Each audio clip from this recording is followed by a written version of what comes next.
अस्सलाम वालेकुम दोस्तों, मेरा नाम डॉक्टर मोहम्मद मुस्तफ़ा है और गपशप में मेरे पास जितने भी सवालात हैं उनमें से अक्सर का ताल्लुक जो है वो कोरोना वायरस के साथ है, कोरोना वबा के साथ है, वैक्सीनेशन के साथ है और तीसरी लहर के साथ है, खासतौर पर हिंदुस्तान में जो इससे तबाही आई है उसके बारे में। तो आज की वीडियो में मैं इन सब सवालात को एड्रेस करने की कोशिश करूंगा। पहले हिस्से में मैं बात करूंगा वो थर्ड वेव के बारे में और कोरोना केसेस के बारे में और तीसरी लहर के बारे में, और दूसरे हिस्से में मैं आम और सादा जुबान में वजाहत करने की कोशिश करूंगा कि वैक्सीन क्या होती हैं और पाकिस्तान में जो वैक्सीन लगाई जा रही हैं वो वाली वैक्सीन जो है वो कौन सी हैं और वो कितनी महफूज हैं। तो दोस्तों, अगर आप बायोलॉजी के स्टूडेंट हैं या आप ऑलरेडी जानते हैं अच्छे से साइंस को, तो मैंने इसके लिए एक अलग से वीडियो बना रखी है जिसका लिंक मैं इस डिस्क्रिप्शन में दे रहा हूँ, कोविड-19 अपडेट के बारे में, जो उर्दू में है, जिसमें वैक्सीन क्या होती हैं, ये कहाँ से आती हैं और इसको हम कैसे जांचते हैं और इसके बारे में हम क्या जानते हैं। जितनी भी वैक्सीन कोरोना वायरस के हवाले से इस वक्त बन रही हैं उनकी तफसील और टेक्निकल मालूमात के लिए मैंने ये वीडियो बनाई है, तो आप उसको देख सकते हैं। दुनिया में कोरोना वायरस की सिचुएशन को समझने के लिए उसके डाटा को ऑब्जर्व करने की कोशिश करते हैं। ये मैं एक वेबसाइट इस्तेमाल कर रहा हूँ वर्ल्ड मीटर्स की, और इसका लिंक भी मैं डिस्क्रिप्शन में दे देता हूँ। ये आमतौर पर इस्तेमाल हो रही है आजकल। ये कलेक्ट करती है इंफॉर्मेशन मुख्तलिफ गवर्नमेंट से और मुख्तलिफ इदारों से, और उसके बाद उसको असेंबल करती है कि कितने पेशेंट्स कोरोना वायरस के सामने आए और कितनी डेथ्स हुई हैं और कितने नई इन्फेक्शन हैं और एक्टिव केसेस कितने हैं, और इस तरह से जुड़ी दूसरी मालूमात को इकट्ठा करती है। जो ग्राफ आप देख रहे हैं इस वक्त, ये ग्राफ जो है ये पूरी दुनिया में मौजूद कोरोना वायरस के पेशेंट्स का है। ये आप उसके डेली न्यू केसेस को देख सकते हैं। आप गौर कर सकते हैं कि सेकेंड वेव के अंदर दुनिया में सबसे ज्यादा जो केसेस रिपोर्ट हुए, तकरीबन 8 लाख केसेस के करीब केसेस एक दिन में रिपोर्ट हुए, और अब तीसरी वेव में एक बार फिर 8 और 9 लाख के करीब लोग जो है वो हर रोज जो है वो मुतासिर हो रहे हैं। इसी तरह आप दूसरी और तीसरी वेव के दरमियान दूसरी वेव में और तीसरी वेव में देख सकते हैं कि किस तरीके से तकरीबन एक जितने अफराद जो हैं वो जान से जा रहे हैं, और इनकी तादाद भी जो है वो लाख के पास है। भारत में, हिंदुस्तान में जो कोरोना वायरस की वेव ने अपना रुख पलटा है, उससे पहले मैं आपको पाकिस्तान की वेव और पाकिस्तान में आने वाले कोरोना वायरस के केसेस का ग्राफ जो है वो दिखाना चाहता हूं। तो let's go to Pakistan data. हम पाकिस्तान का डाटा देखते हैं। पाकिस्तान के अंदर इस वक्त कोरोना वायरस के तकरीबन 8,20,000 केसेस जो हैं वो सामने आ चुके हैं। तकरीबन 17,811 अफसोसनाक अमवात हो चुकी हैं इसके नतीजे में, और ये वो कर्व है जो टोटल केसेस का पाकिस्तान में सामने आया है। ये वो कर्व्स हैं जो पहली वेव को, ये वो पहली वेव है, ये उस वक्त की बात है पिछले साल शुरू में अप्रैल में और जून में, जब हमने पहली बार कोविड-19 के केसेस को एक्सपीरियंस किया। तो हम देख सकते हैं कि मैक्सिमम जो केसेस सामने आए थे वो 6,000 के पास इसकी पीक गई थी, और सेकेंड वेव के अंदर कोरोना वायरस के केसेस कम आए और उनमें हमने देखा कि 3,000 के करीब जो है वो लोग जो है वो इन्फेक्ट हुए एक दिन के अंदर। और अब तीसरी वेव के अंदर हम 5,000 6,000 के पास लोगों को इन्फेक्ट होता हुआ देख रहे हैं डेली बेसिस के ऊपर, और ये कर्व जो है वो अभी नीचे नहीं आ रहा। ये इतने ही लोग तकरीबन हर रोज मुतासिर होते हैं। अगर हम इसके हिसाब से कोरोना वायरस के डेथ्स का ग्राफ देखें तो ये भी उसी पैटर्न को फॉलो करता है पहली, दूसरी और तीसरी लेयर के। पहले वेव में हमने बहुत सारे लोगों से की जान गई, दूसरे में कंपैरेटिवली कम, और तीसरे में एक बार फिर हम बहुत ज्यादा लोग जो हैं वो अपनी जान से जा रहे हैं। ये आज का डाटा है, यानी कि 30 अप्रैल 2021 का, और आप जान सकते हैं, आप देख सकते हैं कि 28 अप्रैल को 200 के करीब लोग जो हैं वो अपनी जान से गए कोरोना वायरस की वजह से। ये वाली इंफॉर्मेशन पाकिस्तान की है। अब देखते हैं इंडिया में क्या हुआ। ये जो खबरों के अंदर आ रहा है कि वहां पर बहुत खौफनाक सूरत हाल है, ऑक्सीजन के सप्लाईज मुतासिर हैं, लोग जो है वो जान से जा रहे हैं, उनको हॉस्पिटल्स के अंदर ट्रीटमेंट नहीं मिल पा रही, तो उसकी वजह क्या है। इंडिया में जो डेली न्यू केसेस हैं उनको स्टडी करते हैं। ओके, सो इंडिया जो है वो इस जगह पे सबसे ऊपर है। लेट्स सी, ये हम हिंदुस्तान के अंदर जो कोरोना वायरस के केसेस हैं उनको ऑब्जर्व करने की कोशिश करते हैं। तकरीबन 18 मिलियन अफराद जो है इंडिया में जो है वो इससे मुतासिर हो चुके हैं, बल्कि खालमन 19 मिलियन के पास ये लोगों की तादाद है। ओके, इसमें खास बात ये है, ये इंडिया की आप कह सकते हैं पहली और दूसरी वेव जो आपस में ऑलमोस्ट मर्ज हो चुकी है, ये उसमें मौजूद केसेस थे। इनके पास ज्यादा से ज्यादा केस जो एक दिन में आए वो तकरीबन 97,000 यानी कि 1 लाख के पास आए, और इस वेव के अंदर अभी हम 3.5 लाख और 3,86,000 तक एक दिन के अंदर कोरोना वायरस के केसेस भी हम देख रहे हैं और देख पा रहे हैं।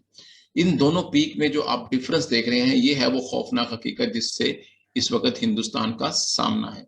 यहाँ पर बहुत सारे लोग एक ही वक़्त में इन्फेक्ट हो रहे हैं और इतने सारे लोगों को इन्फेक्शन के बाद हॉस्पिटल्स ने डील करना है, तो हॉस्पिटल्स की एक कैपेसिटी होती है कि वो कितने लोगों को एक ही वक़्त में डील कर सकते हैं। सांस के मरीज़ों में से कितने लोगों के लिए वेंटिलेटर अवेलेबल है, कितनों के लिए नहीं है। ये सब चीज़ें हमारी हॉस्पिटल्स की कैपेसिटी पे डिपेंड करती हैं। तो जब मरीजों की तादाद एक खास लेवल से बढ़ जाएगी, हॉस्पिटल की कैपेसिटी से बढ़ जाएगी, तो वो मरीज जिनकी हम जान बचा भी सकते हैं, खुदा ना खास्ता वो हॉस्पिटल के अवेलेबल ना होने की वजह से या ऑक्सीजन के अवेलेबल ना होने की वजह से उनकी जान भी जा सकती है। और यही चीज़ आप देख पा रहे हैं कि ना सिर्फ इन्फेक्शन के कर्व में इज़ाफ़ा हुआ, बल्कि टोटल डेथ्स भी जो हैं, वो भी एक दिन में 2000-3000 तक हिंदुस्तान में सामने आ रही हैं। जब तक मरीजों की तादाद जो है वो हॉस्पिटल की कैपेसिटी के अंदर होती है, तब तक मरीज को ऑक्सीजन सप्लाई की जा सकती है और ऑक्सीजन सप्लाई करने का मतलब ये होता है कि हम वो मरीज जिसके फेफड़ों में वायरस मौजूद है, जो उसकी सांस में रुकावट पैदा कर रहा है और उसका जिस्म उससे लड़ने के उससे लड़ नहीं पा रहा और अपनी जंग हार रहा है, तो हम अपने फेफड़ों की मदद करते हैं। हम अपने फेफड़ों को मसनूई तौर पर ऑक्सीजन फराहम करते हैं या वेंटिलेटर से ऑक्सीजन फराहम करते हैं ताकि जिस्म को ताकत मिल सके, कुव्वत मिल सके उस वायरस से लड़ने के लिए। ऐसा कुछ दिनों के लिए करना पड़ सकता है और उसके बाद वो शख्स जो है वो उस मरीज़ जो है उस बीमारी से बाहर आ जाता है।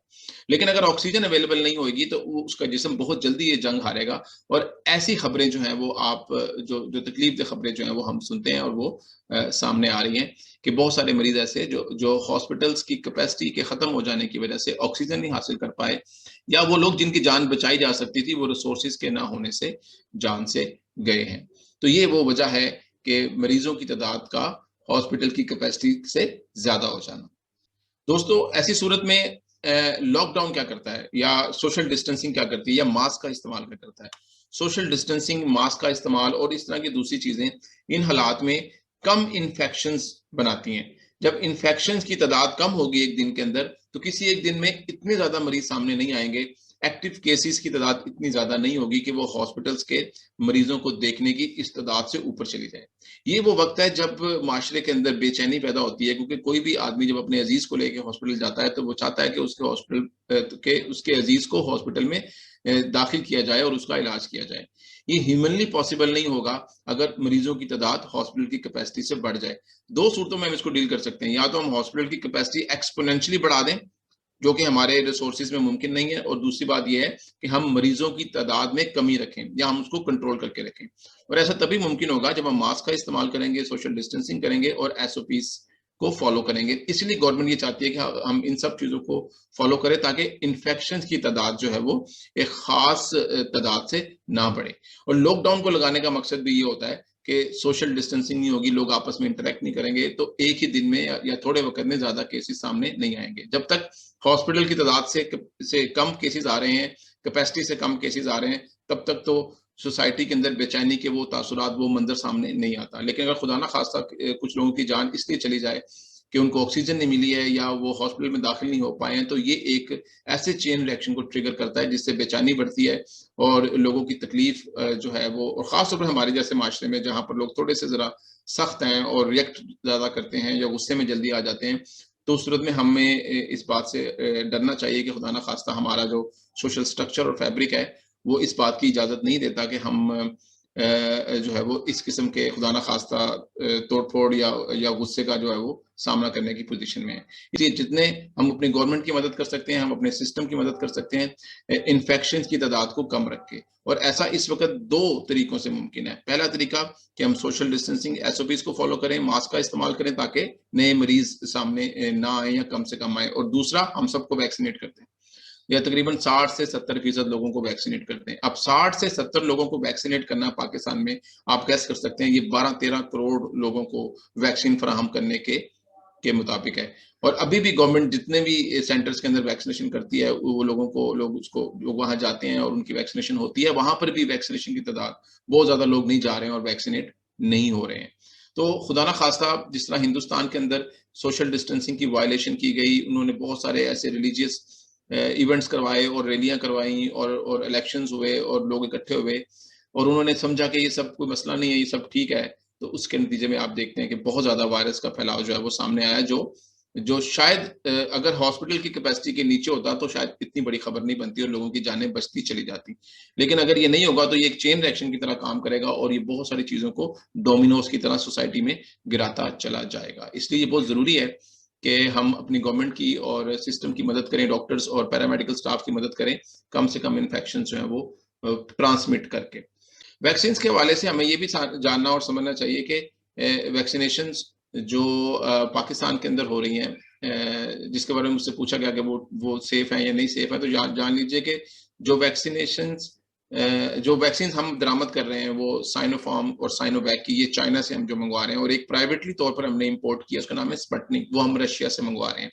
वो हम पैसे दे के लगवा सकते हैं। जो चाइना से आ रही है वो गवर्नमेंट फ्री लगा रही है सब लोगों को। वो वैक्सीन जो होती है वो ऐसे काम करती है, उसके अंदर वायरस के टुकड़े होते हैं। वायरस नहीं होता है, डरने वाली कोई बात नहीं है, जिंदा वायरस नहीं, वायरस के टुकड़ा होता है एक छोटा सा। लेकिन वो वायरस का टुकड़ा जब हमारे जिस्म में जाता है तो हमारा जिस्म उसको वायरस समझकर उसके खिलाफ एंटीबॉडीज बनाना शुरू कर देता है।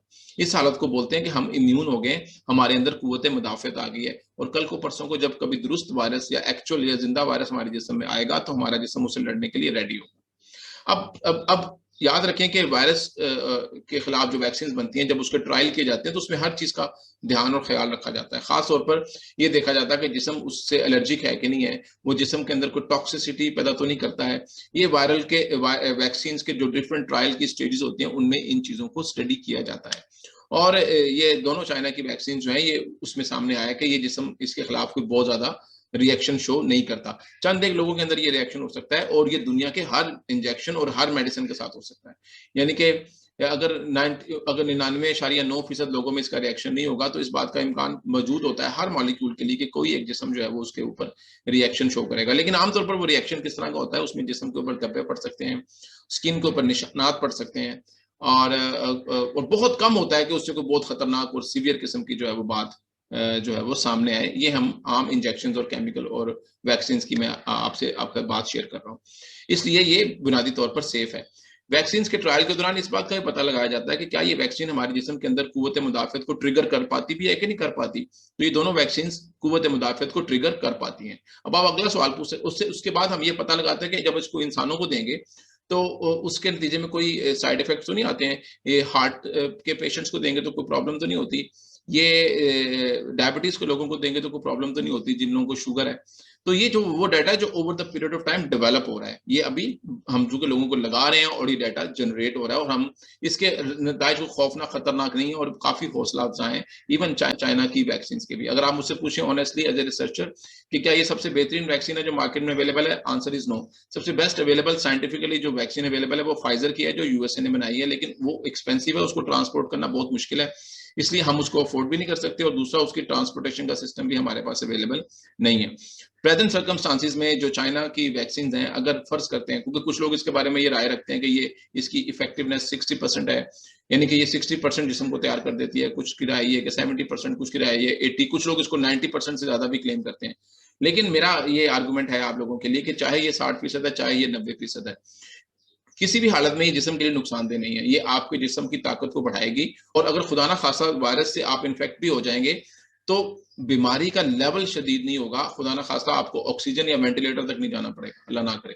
तो ये हर हालत में आपके लिए फायदेमंद है और आपको सूट करती है, और वैक्सीन के लगाने से वायरस के ट्रांसमिट होने की जो चांसेस है वो भी कम हो जाते हैं। यानी कि अगर किसी इन्फेक्टेड बंदे के गिर्द 3 या 4 लोग मौजूद हैं और उनमें से आधे से ज्यादा लोग जो है वो वैक्सीनेटेड हैं, तो वो वायरस को आगे फैलाने का बायस नहीं बनेंगे। इस तरीके से ओवरऑल नंबर ऑफ केसेस जो है वो कम होते चले जाएंगे, कर्व नीचे आ जाएगा, और हमारी जो मेडिकल और पैरामेडिकल स्टाफ की जो कैपेसिटी है, इसके अंदर हम इन मरीजों को डील कर पाएंगे।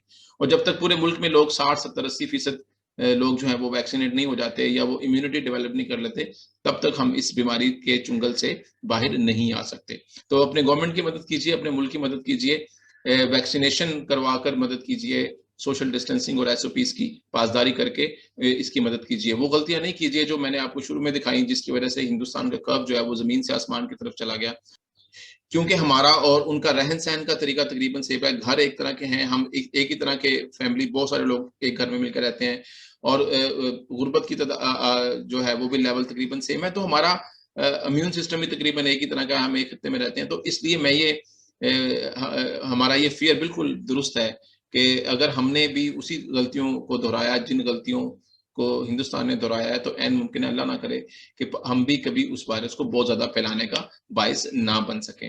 आखिर में एक अहम और बहुत ज़रूरी बात वो वायरस के बारे में ये है कि जब कोई वायरस ज़्यादा देर तक सर्वाइव करता है और ज़िंदा रहता है, तो जान लीजिए कि उस वायरस के अंदर तब्दीली आने का इम्कान भी मौजूद रहता है। इसका मतलब है जितनी देर तक ये वायरस ज़िंदा रहेगा, और वायरस को ज़िंदा रहने के लिए जिस्म चाहिए, आपका, मेरा या किसी इंसान का जिस्म चाहिए। जितनी देर तक वायरस सर्वाइव करेगा, हम उसको जिस्म फराहम करते रहेंगे, हम उसको ज़िंदा रखेंगे, उतना ही उसके अंदर ये चांस है कि उसमें तब्दीली आए, इसको बोलते हैं म्यूटेंट हो जाना। यानी कि वायरस अपनी हालत बदल लेगा, और हो सकता है कि जिन चीज़ों से हम उसका इलाज कर रहे हैं, फिर हम उससे उसका इलाज करने के काबिल ना हों, और ये भी हो सकता है कि जो वैक्सीन उसके खिलाफ आज कारआमद है, वो कल कारआमद ना हो। तो वैक्सीन के अंदर तब्दीली आने से, वायरस के अंदर तब्दीली आने से उसके इन्फेक्ट करने की ताकत बदल जाती है, तो वो बढ़ती चली जाती है। मिसाल के तौर पर आपने यूके वेरिएंट का नाम सुना होगा, वो ज़्यादा इन्फेक्शियस है। अब हिंदुस्तान में जो आने वाला वायरस है, उसके बारे में ये ख्याल किया जा रहा है कि वो डबल म्यूटेंट है, बल्कि ट्रिपल म्यूटेंट के बारे में भी लोग ये बातें करते हैं। मैं आपको ऑथेंटिक साइंटिफिक रिसर्च इसके बारे में नहीं शेयर कर सकता, क्योंकि अभी तक हमारे पास इसका साइंटिफिक डेटा नहीं है। ये कुछ वक़्त लगता है किसी चीज़ को स्टडी करके उसको पब्लिश करने में। लेकिन वैक्सीन्स के हवाले से इनिशियल स्टडीज़ का डेटा पब्लिश्ड है। वो उसके ऊपर आप आँखें बंद करके भरोसा कर सकते हैं कि वो सेफ है, और उसके उसके लगाने से आप ना सिर्फ खुद को महफूज करेंगे, बल्कि दूसरों को महफूज करने में भी मदद फराहम करेंगे। एसओपीज़ की जब आप पासदारी करेंगे, मास्क लगाएँगे, सोशल डिस्टेंसिंग का ख्याल रखेंगे, तो ना सिर्फ आप अपने आप को बचाएँगे, बल्कि आप दूसरों की जान भी बचाएँगे और अपने मुल्क के निज़ाम की भी मदद करेंगे। याद रखें कि ख़ास वक़्त के बाद, वो मैंने आपको बताया कि जब हॉस्पिटल्स की कैपेसिटी सैचुरेट हो जाएगी, अल्लाह ना करे, तो उसके बाद खुदा ना ख़ास्ता जो ज़्यादा पेशेंट्स आएँगे, वो सिर्फ डेथ्स कॉज़ नहीं करेंगे, वो एक सोशल पैनिक कॉज़ कर सकते हैं, जिसकी वजह से बहुत सारे मामलात जो हम आज किसी न किसी तरीके से कर पा रहे हैं, हम ये भी करने के काबिल नहीं रहेंगे। अपने मुल्क की खिदमत कीजिए, अपने अपने अपने मुल्क की मदद कीजिए, और इस पैंडेमिक के अंदर एक ज़िम्मेदार शहरी होने का जो है वो सबूत दीजिए। डॉक्टर मुस्तफा की तरफ से आज के लिए इतना ही। अल्लाह हाफ़िज़।